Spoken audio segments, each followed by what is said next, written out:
आज मैं जिस पोएम को एक्सप्लेन करने जा रहा हूँ वो है song 36 from Gitanjali by Rabindranath Tagore. Rabindranath Tagore का जन्म 1861 यानी कि 1861 में हुआ था और 1941 यानी 1941 में वो इस जहान से कूच कर गए।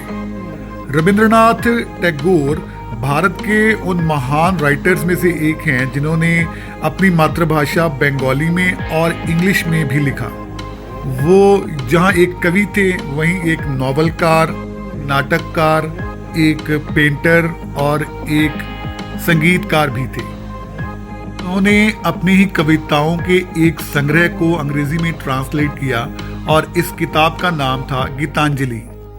गीतांजलि 1912 में प्रकाशित हुई और 1913 में रविंद्रनाथ टैगोर को साहित्य के लिए नोबेल प्राइज दिया गया। भारत के राष्ट्रगान को लिखने वाले भी रविंद्रनाथ टैगोर ही थे। सॉन्ग 36 फ्रॉम गीतांजलि उनके कविता संग्रह में से ली गई एक कविता है जो कवि ने एक प्रार्थना के रूप में लिखी है। This is my prayer to thee my lord, strike at the root of penury in my heart. Give me the strength lightly to bear my joys and sorrows. इन लाइनों में कवि रविंद्रनाथ टैगोर प्रभु परमात्मा से प्रार्थना करते हुए कहते हैं, हे प्रभु, मेरे दिल में जो आध्यात्मिकता की कमी है उस पर प्रहार करो, उसकी जड़ पर हमला करो और उसे निकाल फेंको। मेरे अंदर की इस कमी को निकाल कर मुझे ताकत दो। मुझे ताकत दो सुख या दुख को एक समान सहने की। इन लाइनों में रविंद्रनाथ टैगोर ने हमें ये समझाने की कोशिश की है कि अगर हम परमात्मा को विनती करें तो हमारे दिल में जो आध्यात्मिकता, जो स्पिरिचुअलिटी की कमी है वो दूर हो सकती है। वो परम पिता परमात्मा ही उसे दूर कर सकता है। और अगर इंसान को ये ताकत मिल जाए कि वो अपने सुखों और दुखों को एक समान सह सके तो एक आम इंसान एक महान इंसान बन सकता है। Give me the strength to make my love fruitful in service.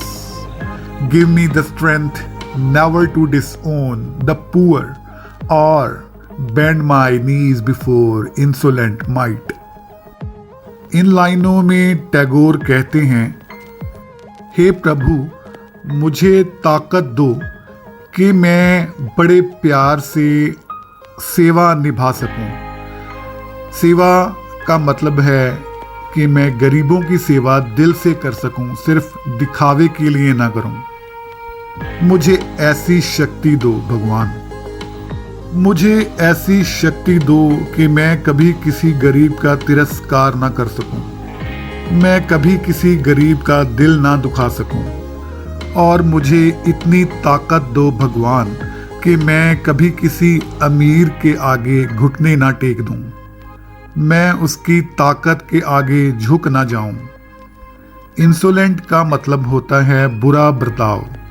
तो इस लाइन में कवि कहते हैं कि वो कभी किसी अमीर के बुरे बर्ताव के सामने झुके ना, उसे इतनी ताकत दो।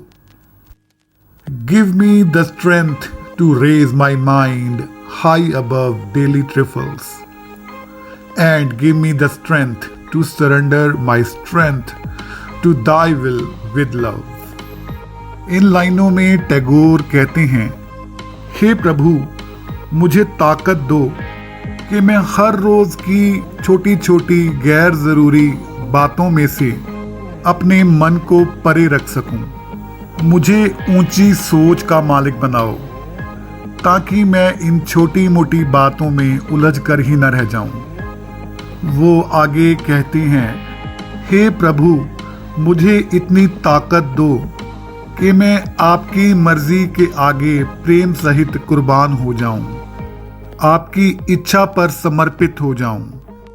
तो इस कविता में रविंद्रनाथ टैगोर ने जो परमात्मा से विनतियां की हैं वो एक अच्छा इंसान बनने के लिए की हैं, और हम अच्छे इंसान भी तभी बन सकते हैं जब प्रभु हम पर ऐसी कृपा करेंगे।